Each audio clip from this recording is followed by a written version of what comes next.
राहुल गांधी यांनी पत्रकार परिषद घेतली आणि सत्ताधाऱ्यांवरती टीका केलेली आहे। वोट चोरीचा थेट पुन्हा आरोप लावलेला आहे आणि महाराष्ट्राचं उदाहरण दिलं सर। याच्यामध्ये राजुरा एक मतदारसंघ आहे। राहुल गांधींनी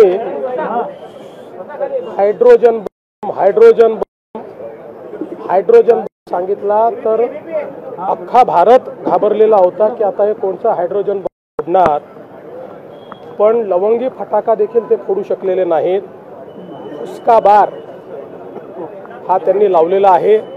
मी मागच्याही काळात सांगितलं, राहुल गांधी हे सिरियल लायर आहेत। हे सिरियल लायर आहेत। रोज खोटं बोलायचं आणि गोबेसचं तत्व हे त्या ठिकाणी मांडायचं हा प्रयत्न त्यांचा असतो।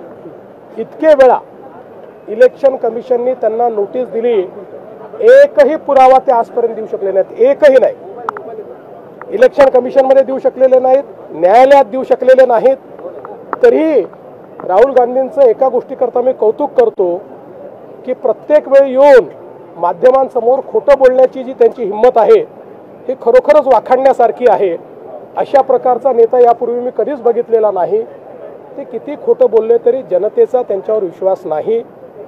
त्यांना जनतेतच जावं लागेल। जनतेत जातील तर निवडणुकांचे निकाल त्यांच्या बाजूने कदाचित कधीतरी येतील।